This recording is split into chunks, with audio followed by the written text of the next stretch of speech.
Se você pudesse viajar no tempo, para qual ano você iria? As 92 pessoas do voo Santiago 513 não tiveram esse privilégio de escolher. Na verdade, quando o avião pousou, 35 anos após decolar, só restavam os restos daqueles que estavam dentro da aeronave. E se for verdade? Meu nome é Ivan Lima e convido você a desbravar esse mistério cheio de acobertamentos e que tem até mesmo envolvimento no Brasil. O voo 513 da Santiago Airlines decolou da Alemanha no dia 4 de setembro de 1954, com destino a Porto Alegre, aqui no Brasil. Era para ser uma viagem de rotina e todos deveriam aterrissar sãos e salvos, cerca de 18 horas depois. Ao invés disso, no dia 12 de outubro de 1989, esse mesmo voo foi identificado fazendo manobras para aterrissar no aeroporto da cidade brasileira. A situação até se parece com a história da série Manifest, não é? Podemos dizer que a produção televisiva se baseou em vários relatos ao longo dos anos, já que o Santiago 513 não foi o único voo a sumir e reaparecer anos mais tarde. Ora, você pode até dizer que não é inédito na história da aviação o desaparecimento de aeronaves. Algumas realmente somem sem deixar vestígios, mas em muitos casos são encontradas evidências do que aconteceu. Destroços e registros de ajuda podem indicar que o avião caiu. Algum acontecimento pode revelar que ele foi sequestrado e por aí vai. E na época, acreditava-se que o desaparecimento do Santiago 513 fosse apenas mais um caso de problemas mecânicos ou mais condições climáticas que levaram à fatalidade. O voo cruzaria o Oceano Atlântico, então as possibilidades de achar os destroços não eram boas. Os registros da época indicavam que não havia nenhum problema com a aeronave, muito menos com os 88 passageiros e os 4 membros da tripulação. Inclusive, o Santiago 513 havia realizado vários voos internacionais, com rotas que também passavam pelo Oceano Atlântico, o que reforça ainda mais a ideia de que era uma viagem de rotina.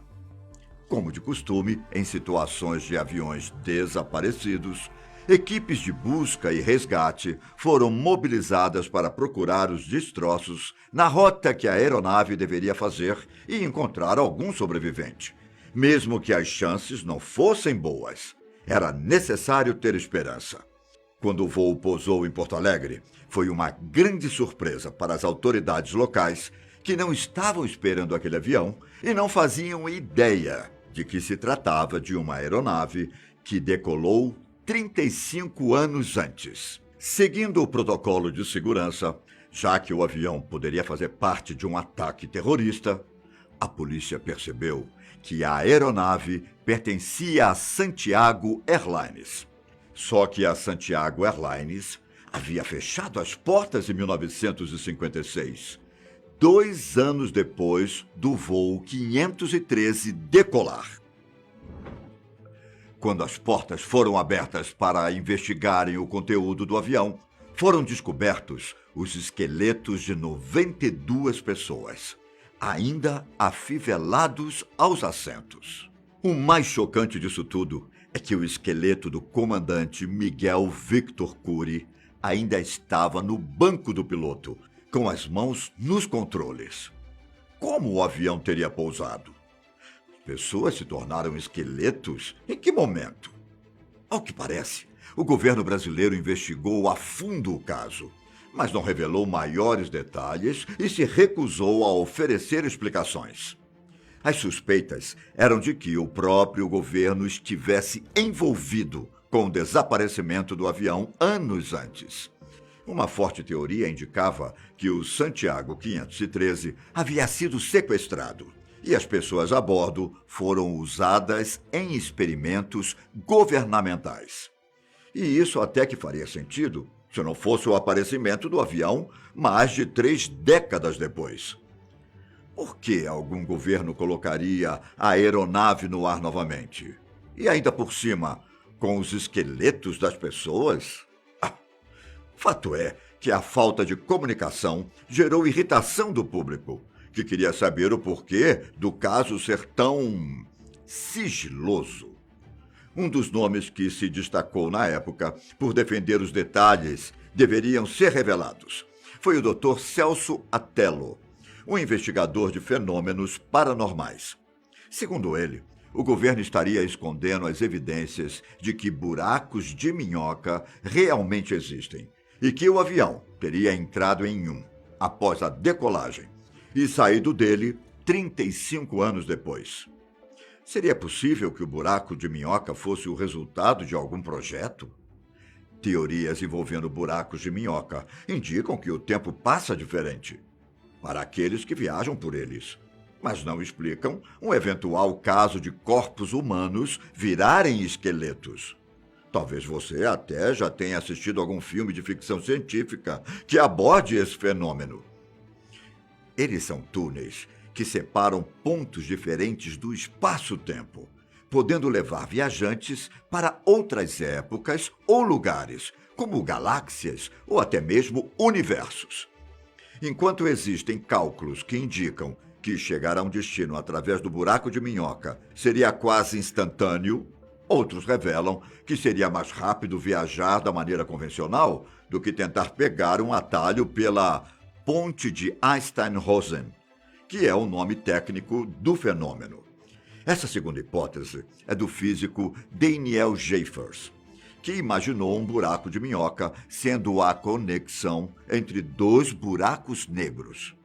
Daniel diz que caso um astronauta vá em direção a um buraco negro, a colossal gravidade distorceria o espaço-tempo e comprometeria a velocidade. Um observador externo, por exemplo, veria a nave viajar mais e mais devagar. Vários anos teriam se passado para quem estivesse do lado de fora, caso a nave conseguisse passar do horizonte de eventos, que é uma espécie de fronteira, um ponto de não retorno, onde não é mais possível fugir do buraco negro.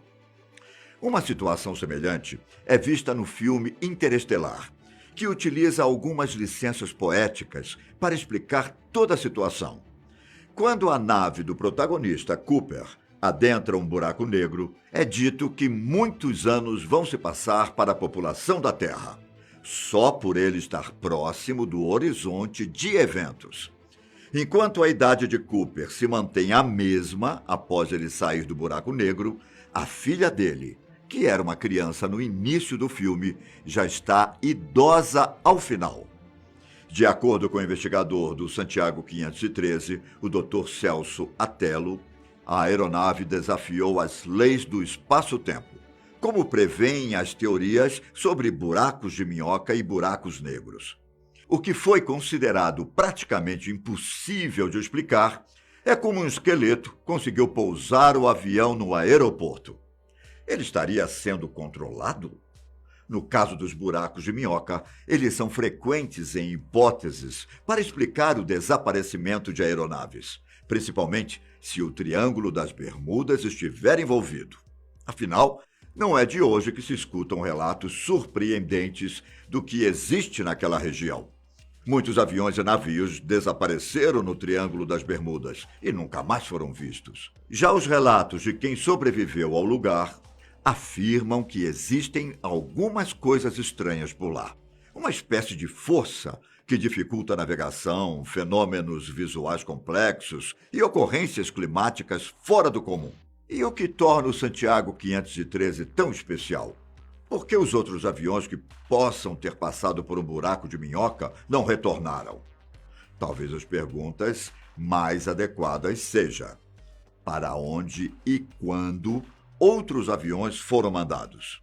Se aeronaves realmente entraram em buracos de minhoca, então existem muitas possibilidades. Algumas podem não ter saído ainda do fenômeno do espaço-tempo, e outras talvez tenham sido mandadas para fora da Terra. Vamos supor que as 92 pessoas dentro do Santiago 513 tenham realmente ficado presas lá por 35 anos, enquanto o avião passava pelo buraco de minhoca.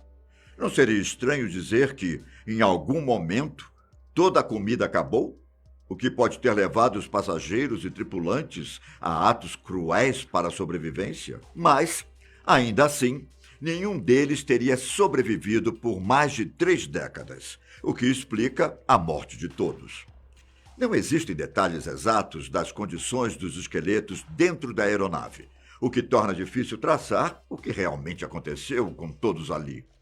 E um fato deixa isso tudo ainda mais estranho. Todos estavam em suas poltronas, com os cintos afivelados. Teria o último sobrevivente posicionado as pessoas daquela forma?